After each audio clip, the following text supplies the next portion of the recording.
Hi, everyone, and welcome to Forethought, a podcast series dedicated to raising awareness about mental health and well-being through lived experience stories.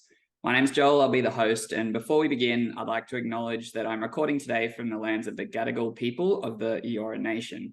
I pay my respects to elders past, present, and emerging, and celebrate the diversity of Aboriginal peoples and their ongoing cultures and connections to the lands and waters of Australia. So today we are joined by the amazing Pippa Baker, mental health and wellbeing educator on a mission to change the culture of stigma and low help seeking. So Pippa, welcome to Forethought. How are you today? I am fantastic, Joel. How about yourself? I'm very good. Very excited. This is our first cab off the rank, so it's awesome to have you on for our first episode. To get us started, would you be able to tell our listeners a little bit about yourself, how you got into this space, and I guess what makes you so passionate about what you do? I'd be happy to do that for you. As Joel said, my name is Pippa Baker. I am now a principal master instructor in mental health first aid. I have done my training in positive psychology at the University of Pennsylvania, the science of wellbeing at Yale University, and I'm also a podcaster myself. And I got into this field in a sad way, really. 20, 30 years ago, I was in stockbroking in Sydney and working on a dealing room floor and having the time of my life. And I met a really beautiful girl and we became great mates. And we were stressed together, had fun together, and looked after each other through work. And she ended up becoming my bridesmaid. And 8 years ago, she took her life. And that led me on a journey to try to understand my grief, to understand if there's something that I could have done differently. Are there signs? Are there things that we can do to prevent that from happening? And the answer is yes. The key is getting ourselves educated and learning about what mental health is, what mental illness is, the differences, and how we can take care of our well-being each day, just like a muscle. And that's essentially my passion, is to change the notion that we are set with our well-being, that there's nothing we can do to change how we feel, and to go on that journey with the same amount of understanding that it is like exercise. The more we do it, the better we get at it. And that's essentially my message now. Awesome. Does that make sense? Yeah, no, that's amazing. And I guess, I've talked with you a few times previously, but generally, what kind of organizations do you find yourself working with? Is it more steered towards certain industries? Is it sort of broader? And I guess, which one do you love working with the most? Well, the first, I would say, the organizations I love working with the most are, funnily enough, the ones that I find the most challenging. Because when there's big challenge within an organization, that's where I can really add value. And that really comes down to my background, which is I've been in Scone for 15 years, if anyone knows the Hunter Valley. I have done a lot of work in mining, working with mining groups, understanding their staff's needs, and that difference when we are in that shift environment where we're not getting that sleep, we're having disconnect with friends and family as a result of shift work, and that's a unique set of issues. I also have a lot of clients in the construction space. Construction's also something that's male dominated, just like mining. And as some people may be aware that are listening, 75% of suicides are males. And so that, just by maths, is where I like to sit, purely because they are a much more at-risk group, particularly young men. It's the number one cause of death is suicide for men 18 to 24. And so we need to get that education out to have young men believing that there is effective help out there for them and their mates, and for them to know where to go to access that help if they need it. That's actually, yeah. So we've just had Men's Health Week recently, and so that statistic came up. From your point of view, do you have any, I guess, thoughts about why it is young men? Young men, there's been a number of arguments made. The number one is quite literally your brains. You don't have your prefrontal cortex fully developed until you're in your late 20s. And your prefrontal cortex is where your reasoning lies and your consequences. So if I do X, what might be the possible outcomes? Your brains, when you're a young man, and it's different for women, our prefrontal cortex develops a lot earlier. You don't have that ability to reason that is dangerous, this could happen. And so there has been a lot of argument to that point. The other argument has been this idea of what a male is supposed to be. They're supposed to be tough, given Tonka trucks. Women are given dolls when they're little. That idea that it's weak to talk about your feelings. You might get judged by your mates. That fear of being different. And we talk a lot about that in training. The work of Brené Brown, in fact, talks about the strength of being vulnerable. It's a lot easier to be quiet. It's a lot easier to not be honest about how it is that you're feeling. And we should be flipping it on its head. It's actually incredibly brave to be speaking up and expressing your concern about a friend to them, or your own mental health to your friends. And that can change. I do believe that when we start to educate people that understand that men and women all experience negative emotions, no matter who you are, where you come from, you're going to feel sad, you're going to feel overwhelmed, you're going to feel anxious, you're going to feel excluded, you're going to feel all of those negative emotions, and they're normal. And so this idea that social media is another reason, this idea that we, as young people, I've admittedly managed to duck this being the age I am, but going onto social media to distract yourself when you're experiencing a negative emotion, ironically, there's been studies done, will make you even more anxious and even more sad because you're comparing yourself to others. And this idea that we're all supposed to be happy all the time, everybody else is happy, why can't I be happy all the time, is ironically making us unwell with our well-being. So there's a gamut of different reasons as well, but they are arguably the primary ones. This idea that it's just not masculine to be weak in that inverted commas way, when in fact it's just part of the human experience for all of us. Yeah, I definitely resonate with that. And sort of, the main reason that got me into this space and founding ForeMind was that first call, picking up, the phone and dialing the 1-800 number for that EAP when I was in my early 20s took me 3 months. Yeah. And those things you're just mentioning then is exactly right. It's like, I'm going to be weak. My colleagues are going to think I'm weak, all of those things. So do you think, I guess you've been doing this for sort of 7-8 years now, in that time, have you already noticed a change? Have you noticed kind of some of these initiatives that are going, like the training and awareness that organizations are putting their workers through? Like, have you noticed that it's starting to make a positive impact? It's slower than I'd like, but yes, there is. And to your point about awareness, I think Beyond Blue and Black Dog and all those brilliant organizations have done a great deal. I think awareness is becoming more mainstream. I think the next piece is, how am I going to apply that to my team? How am I going to use those tools of awareness to make the people around me lives easier? For me to be somebody that people feel comfortable talking to without fear of judgment, for organizations to instill in their workers that it is okay not to be okay, and to talk that talk, but walk that walk more importantly. And as you and I talk about a lot, I say it all the time, the fish rots from the head.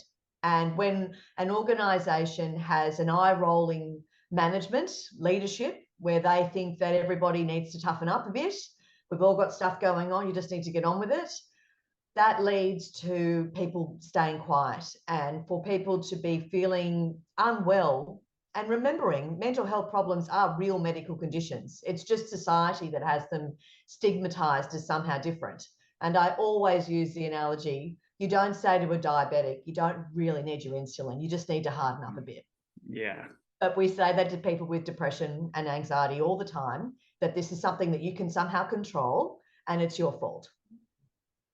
Yeah, that's very interesting. I think that's something quite common that people do hear, mainly in the construction spaces, that have a cup of concrete and harden up sort of analogy, which, as you've just said, isn't really helpful or, you know, useful in any way.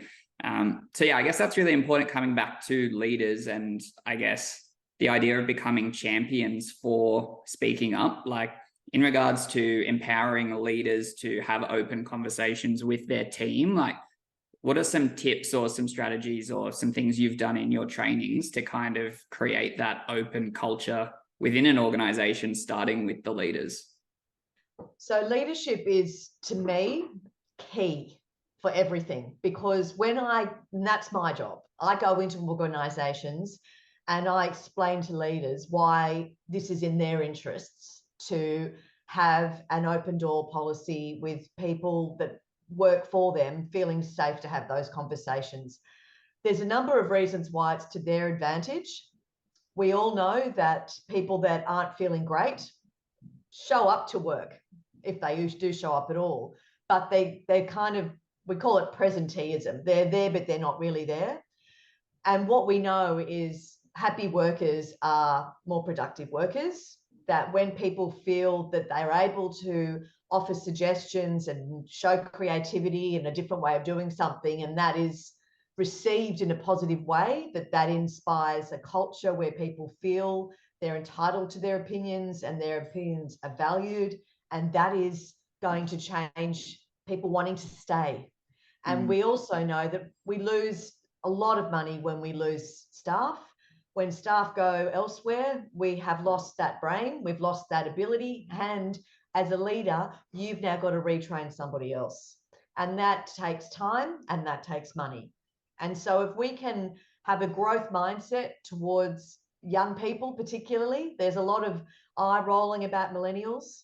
They have a lot of ideas and a lot of contributions to make.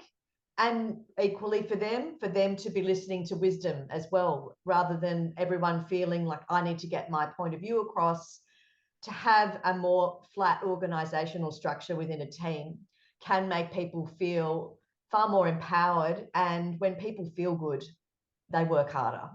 I guess that's a really interesting point as well. You know, we're talking about millennials, Gen Z entering the workforce. They do have a very different mindset when it comes to well-being and what they're sort of willing to put themselves through. It'd be interesting to hear your thoughts and I guess anything you've started to witness in organizations about how they're handling, I guess, the arrival of millennials and Gen Zs, and if there's any tips or tricks that they might be able to use to make that transition a bit more seamless. It's tough and it's depending very much on the individual. Just like everyone, there are some people that have an ability to pivot, and there are some people that have an inability to do that. And that's not down to generation, that's down to adaptability. And essentially, that's where I've really covered over a lot with different clients, different businesses over the years, is training them on adopting a growth mindset within their teams and within themselves. Because what we know is that when people feel that they are able to learn something new, I don't know how to do that yet, rather than I don't know how to do that. Embracing feedback. And this is something that is very hard for a lot of people to do because they view it as an attack. We really want to be changing this idea that we need to be the smartest person in the room because we're the senior manager in the team. To be open, to be vulnerable, to be open to saying that I don't really understand the social media space. You guys really do. Tell me what, we can do better.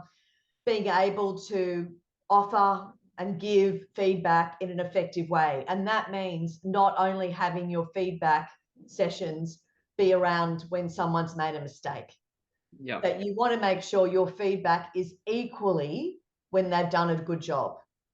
And that's something that I did not have when I was a young person entering the workforce. And it wasn't as necessary for my generation. For whatever reason, we did seem to have a more resilient attitude towards I haven't been fired. I must be doing a good job. And so we laugh, but that's essentially how we all felt back then. And I think that had to change because the burnout of my generation is huge. And we're noticing more and more younger people.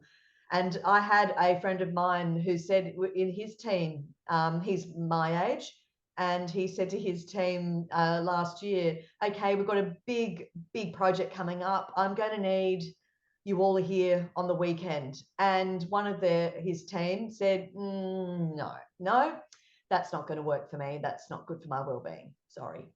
Wow. And he had nowhere to go with that. I mean, I love that. That's awesome. More people should be empowered to say stuff like that. I guess a lot of the times you're just afraid of what that reaction might be from a manager, Yeah. but Well, like, it wasn't a good reaction, I will also add. yeah. But that's that idea of, younger people are more aware of their well-being and their mental health. So we will find that this will naturally evolve into a better, more content workforce, because these people will be coming through the ranks and inevitably becoming leaders themselves. And hopefully they will remember what it was like to be a rookie, for want of a better expression, and to be that vulnerable person themselves when they're in charge. And to let people know, oh, look, I made that mistake when I first started out. It's okay. This is what I did. You might have a better idea to how to solve that. That's spot on. It's like, I remember even sort of when I entered engineering workforces, just like the best bosses I ever had were the ones who sort of took the ownership for the mistakes I made rather than sort of passing them along the chain. And I still remember them to this day as an example of like what I would want to be in a boss, rather than the classic throwing the junior under the bus to kind of save your own skin, which then you lose the trust with your manager and it breaks down the whole culture of that open, honest, friendly, healthy workplace. And they never forget it. That really wrecks culture. Not protecting the people that report to you. That's not your job. Your job is to do that, and is to encourage them to develop their own interests, their own skill set, and to be that person that encourages them not to give up. That feedback is an opportunity to get better at something. It's not a criticism. Yeah. If it has to be negative. And that's, I think, super powerful, as well as, the idea of just less formal feedback more often. So the ideas of one-on-ones, which might just be like grabbing a coffee once every fortnight for an hour and just having a chat about what's going on at work, but also maybe what's going on at home. I found from experiences, some of my best bosses have always had that, where it's like, this is a time for us every 2 weeks to chat about either work or what's going on at home. And if there's stuff that's going on at home, you can feel free to talk to me about it, because it's going to impact how you are feeling at work. And is there anything I can do to sort of change what I'm giving you in this fortnight to be able to make it more bearable? So I'm not sure your thoughts on that, if you've kind of seen it being implemented more and more, or if you'd recommend it to everyone. I recommend it to everyone. I am fervently in favor of leadership taking control of making sure that everybody feels valued, everybody feels that there's progression in their career, whatever that might look like, and to mentor as much as you can to make that happen. Because a lot of the idea of that fixed mindset, which I do go on about a lot, but it is very real, this idea that I'm threatened by other people's success, that it makes me look less if everybody around me is progressing and I'm staying where I am. It's also, the comparison is the thief of joy expression is a very real one, because often we are comparing ourselves to somebody that we don't know their background.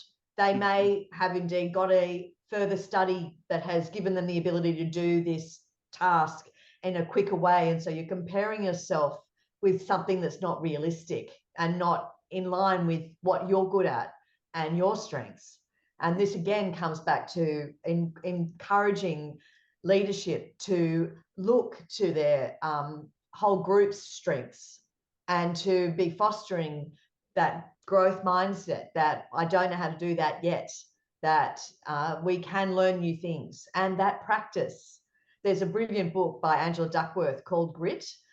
And essentially grit is resilience. And both she and I don't like the word resilience. We find that a lot of people misunderstand what resilience means. Resilience is not hardening up. Right. Resilience is believing that you can do hard things and you will get through them, and you will have that ability to know what to do again in the future if that goes wrong again. It's not giving up. And essentially, this book, Grit, she studied it. This whole idea of, is natural ability more potent or less than somebody that works at something? Practicing, honing your craft. And what she found was people with grit, people that didn't give up, people that kept practicing until they gained mastery, are generally speaking more successful people, because they have an ability to believe that this is hard. I'm going to keep looking. Every failure is an opportunity. Okay, that didn't work. What am I going to try next? Try this. Okay, that didn't work. What have I learned? What am I going to try next? And in the face of failure, looking at that, not in a way of, I should just give up. I'm no good at this. This just proves it. Going, okay, that was disappointing. What did I learn? That's super interesting. And I think if you could learn that from managers in a workplace, it would actually naturally carry over into your personal life at home, and things like that as well. So there we go. I don't know how I'd feel about someone coming up and calling me gritty as opposed to resilience, but we can talk about that on another episode. You've got grit. That's probably, If someone came up to me at the shops and said, "You've got grit," I would, I don't know how I'd take it. I'd probably feel pretty good. But I guess, speaking a lot about growth mindset, what are some of the other topics that are the most common? Like, what are sort of organizations looking to upskill their team members in at the moment? Is there anything that you do yourself that you think more organizations should be training their workers in? What's the go there? For me, I do it in a kind of tier structure. So by that, I mean, my gold standard, for want of a better expression, is for businesses and schools and community groups, for that matter, I do all of them, to undertake mental health first aid training. And mental health first aid is an Australian invention. Fun fact, it's gone global. And it's a 2-day course where you learn about anxiety, depression, substance use, psychosis, and with all those illnesses, where to go to get help and how to start having that conversation with somebody that you might be concerned about. And it also comes with a manual that is world-class, that explains all of those different illnesses in more detail. And the best bit about it is it, and it's, I think we're up to our 4th edition now at MHFA, Mental Health First Aid. It has at the back of each section what help books, what helplines, what websites are evidence-based for getting some more information, which is really important, because what we don't want people to be doing is Googling suicide, for example, because the web can be a very unhealthy place to go. So that's sort of, the gold standard. And then below that, there is a full-day workshop where I let businesses decide from a list of around 20, 30 topics. But I've found, particularly with business in the last 2 years, understandably, is they want to have a bit more of a tease out of burnout and what that is and how to help staff that are experiencing burnout. So that's been something that has been taken up every time I've done training in the last 2 years. I also have found feedback strategies to do workshops around that, because a lot of, and to be fair, a lot of leaders misunderstand what feedback means to somebody and how people can feel quite defensive around feedback, and to be vulnerable yourself when you are giving feedback to somebody that might be difficult for them to hear. I guess that's right, because feedback is a two-way street. So you can't just train leaders. I guess you have to train everyone in the organization around it. Absolutely. And to rethink the way that they view feedback. We hear about it all the time. You know, people are always saying, oh, I hate feedback, I hate feedback. So you get this idea in your mind that feedback is dirty, that it's something that you should be fearful of because it's a criticism. And you can look at it that way. That's up to you. But you could also have a choice in that moment to think, is any of this true? Is what this person said got some validity? And letting yourself explore those negative emotions that may invoke in yourself, and letting yourself sit with those negative emotions is the key to being more resilient when it comes to feedback, is taking a beat. And even if it's something that's completely out of the blue for you, that you feel like you've done a brilliant job, thank you very much. And someone's just said, look, this needs to be improved upon, this system needs, to be tweaked. Take a beat. It's perfectly okay for you to say, you've given me a lot to think about. Can we meet again in a couple of days and discuss some strategies about what we might do going forward, or something like that? Yeah.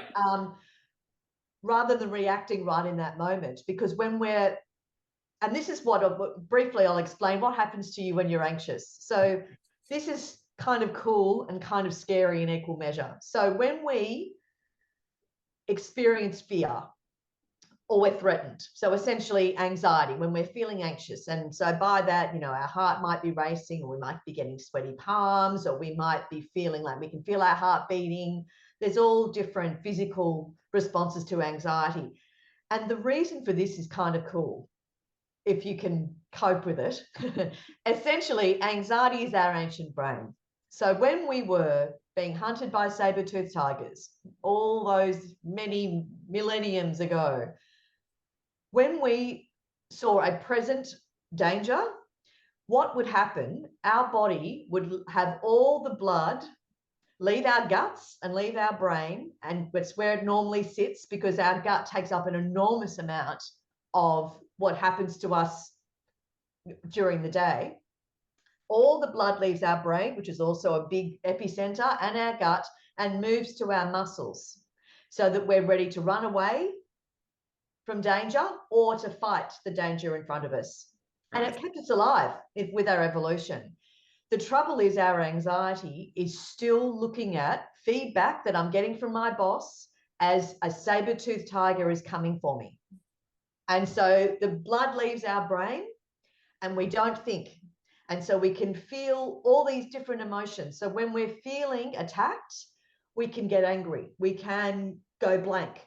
We can feel defensive. We can feel ourselves sweating. We can feel ourselves getting more and more agitated. And so the thing we can do right in that moment, okay, I'm checking in with myself. I am clearly triggered for whatever reason by this conversation. I'm going to let my boss know, I've heard what you're saying. Leave it with me. I'm going to have a little think about it. And you can walk away. And what I do, go to a toilet cubicle and do a 3-minute mindfulness exercise to center myself and to get the blood back to where it needs to go for me to function. Because or the alternative is we go into a rage, or we go to the pub and drink our feelings, all of which have negative impacts. Yes. And look, from time to time, I'm not up here saying I'm this guru that gets it right all the time. I often have said, I know I shouldn't go and have a drink, but I'm going to do it anyway. It's not the best choice. I'm much better off going for a walk, letting myself sit with those feelings. Why did those feelings evoke such a sense of anger in me? Letting ourselves feel those emotions, acknowledging those emotions, being kind to yourself, and doing it in a different way. But we don't always get it right because we're human. Yeah. No, I've definitely gone to the pub a few times and I probably shouldn't have, and should have gone to the bathroom and done some breathing for a few minutes.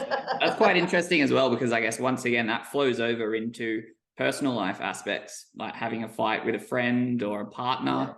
I guess it's like, your natural instinct is either to respond and the argument kind of brews, or leave and just leave the situation as is, which doesn't really help anyone. So I think there's definitely a lot to take away from that. And if people are getting trained of how to manage these things in a workplace, it's going to have amazingly positive outcomes for them in their personal life as well, which I think is really important. And that's been my resounding feedback in every session. And whilst, you know, they know it's for others, particularly mental health first aid, it's essentially like a St. John's physical first aid course. It's just mental health. Mm-hmm. Just like a physical first aid course, you don't go around looking for people to apply first aid to, but you might often be in a workplace, be the first person that notices somebody's had a change in their behavior or their thinking, and they're starting to feel negative emotions a lot of the time.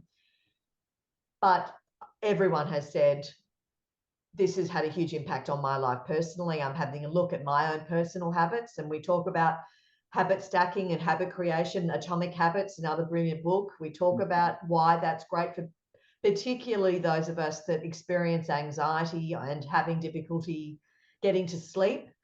Habit creation is a really wonderful way to combat stress and anxiety, because our brain is not as reliable as we think it is. And it does get confused. It doesn't understand what's happening when we're on a blue screen and then close it and then expect to go to sleep. We're not giving it enough cues for it to understand what it is that we want it to do.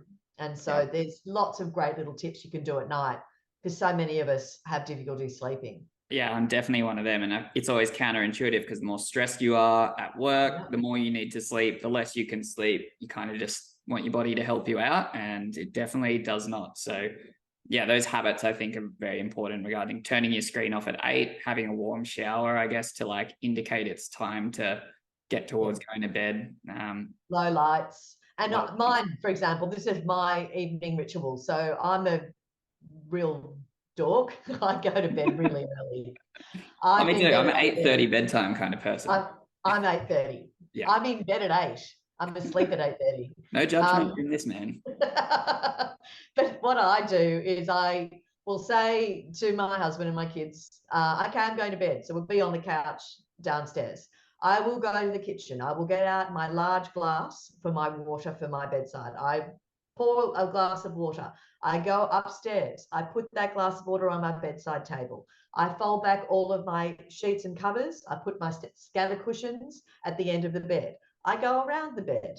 I wash my face. I clean my teeth. I then go back around the bed. I get into bed, turn on my light, and open my book. And that all takes me about 15 minutes. But all of those things I'm doing, and low lighting, we've got to turn our lights off at night. Our body doesn't understand what's happening, particularly our brain. Circadian rhythm gets wrecked if you're in really bright light. And all of those things are giving my brain those cues. It's time for sleep. And that I've found has been hugely helpful with me. And I'm asleep by 9 o'clock. And I wake up to my alarm at 6:10. Yeah. And there's also the drinking element, but that's another subject, really. Alcohol really affects your sleep, even though people think it helps them sleep, but ironically is the reverse. Yep. So I guess the next question I've got for you is, going back 10 years into the past, what's, something you would tell your earlier self? Like, what have you learned, I guess, in the past 8 years of doing what you do that you think you should have learned earlier? It's such a great question, because for me, I was a completely different person 10 years ago. I didn't know a lot about well-being. I didn't know anything really about mental health problems. I thought they were just something outside of my realm of understanding, to be really honest. I used to take 2 steps back from people that I might have been concerned about, because I didn't want to say the wrong thing or to make things worse, or to make them feel like I was judging them. And so I didn't say anything. And I was smoking back then. I was drinking too much. I had little kids back then. And you're really in the reeds. When you've got little kids, you have what feels like a boring monotony that's never going to end, when in fact, thinking about everything in the future and thinking, when they get to preschool, everything will be easier. When they get to junior school, everything's going to be easier. When they get to high school, everything's going to be easier. And I was living in the future and not being present. And that's something I wish people had said it to me, but I didn't get it. that life is precious and every day is a special day, and to have that sense of savoring and being grateful for today rather than thinking about the future and worrying about the past is staying present with what you're doing right at this moment has, for me, been the key to my well-being, and getting through the suicide of my dear mate has taught me so much about how I can do things differently and to not beat myself up if I do stuff up and, drink when I shouldn't. I now only drink to celebrate, to connect, to have fun, to be happy with the people around me that I care about. And occasionally I don't do that. My son had been away at uni. That was really hard when he left. My husband had a triple heart bypass 2 months ago, and I was having a glass of wine when I got home from the hospital. I'm not beating myself up about that. I probably would have been better off going for a walk or listening to music or doing some mindfulness, but I didn't. And that's okay. I think we've all got to become better. And I'm very much still in the stages of learning to do this, is to be your best mate. Yeah. And your harshest critic, which is, I guess, the dangerous path to go down. But yeah, it doesn't change anything. No. When you think that you're rubbish, it doesn't change the outcome. It's the same with worrying about things that you can't control. It's such a waste of energy. And if you are doing it, say, okay, I'm really ruminating today. I'm just going to let myself ruminate today. Yeah. And don't beat yourself up so much, because you're doing the best that you can with what you have at the time. And looking back, I was doing an okay job, but I would have loved to have known what I know now and done a few things differently. But, this is where education comes in. If you don't know that something could be different, how can you change anything? And that was one interesting thing I think we were talking about earlier, was around education in kids in schools. Back when I was in school, it's like, I think I learned 60% of the stuff I learned in school I'd never used. Like, I understand they're important, but I think, that we should be moving towards teaching mental health in schools the same as we teach physical health in schools. And so, it'd be awesome to, I guess, hear from you about, what's happening in that space, if there's more to be done. What do you think about educating kids earlier? I think there is always an opportunity for young people to get educated about mental health. That said, I have noticed they need to be educated differently to myself. By that I mean, there are a lot of young people that may have a diagnosis of anxiety, for example. And so, well-meaningly, they are given permission to not try things because I can't do exams, I can't go to school, I can't do sport. And what we know is that when we avoid the things that make us anxious, we in fact exacerbate the anxiety. And so explaining the difference between when your friend is in trouble, and we do this. I'm going up to the Hunter Valley to teach year 8 at 4 schools, the Where There's a Will, which is a charity I'm passionate about, which has gone into everywhere from preschool right up until high school, to teach young people about mental health awareness and about visible well-being and about their strengths and about encouraging them to be the creative individuals that they are, all with their special differences. And mental health first aid for teenagers is also a program that's available, where I go into a school and do 3, depending on the age group. I always like to do years 7 to 9. There is a years 10 to 12 option, but I find that it's getting a bit late in the game. I'd much rather do it in year 8, where they're starting to get access to social media, all of those fun things. Precisely. And so that's 3 60-minute sessions in school over 3 weeks. And they learn a little bit about what anxiety is, what depression looks like. And if you're noticing a change in your mate,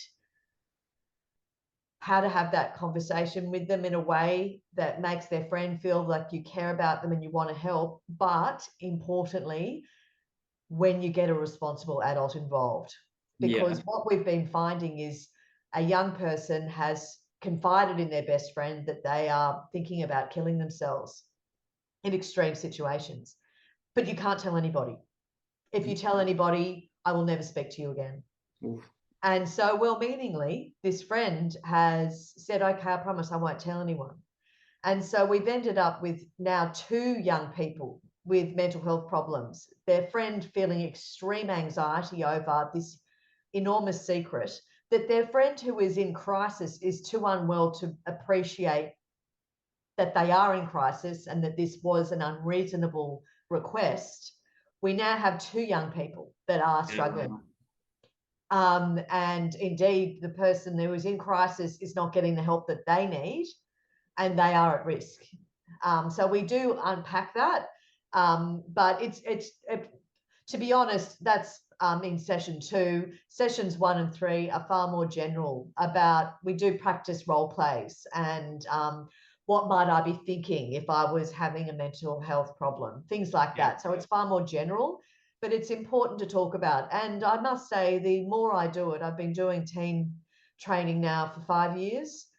I have been very encouraged with the improvement in mental health literacy with young people, which is great. We're starting to see a head of wellbeing at schools, which is fantastic and needed, because young people are at risk. Adolescence is a huge formative stage for mental health problems developing.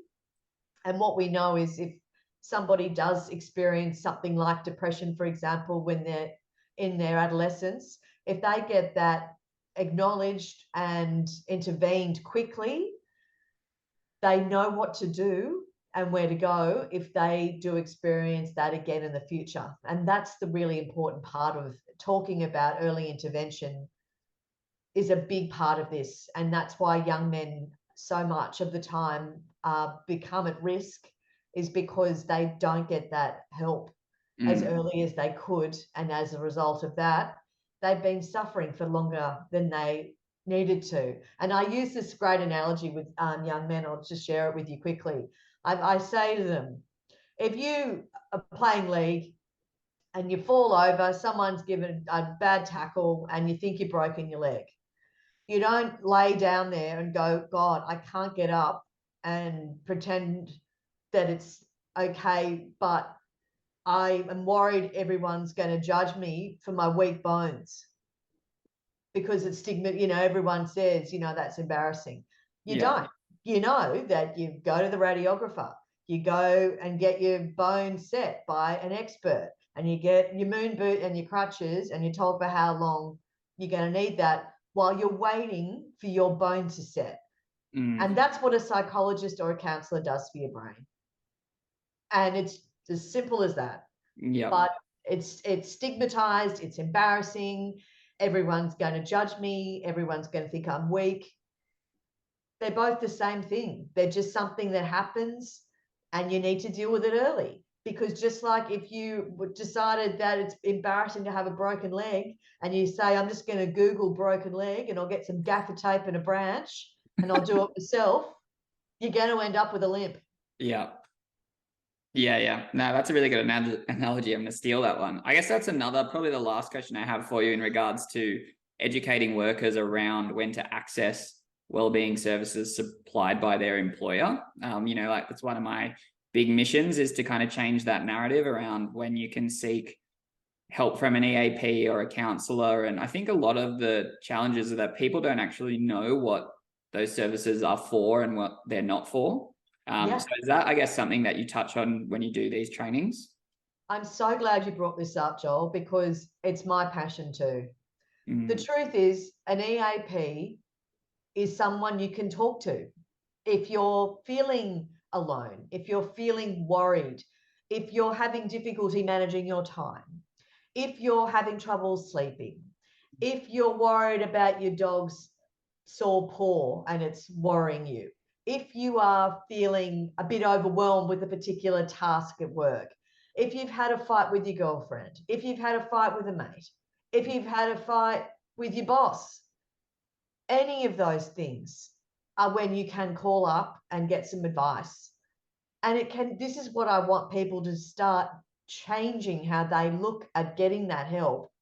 Because when we nip this in the bud quickly, for want of a better expression, we're not struggling for as long as we could be otherwise. And that's where well-being lies, in being gritty, being resilient, is knowing where to go if I have an issue. And an EAP is a great place to go.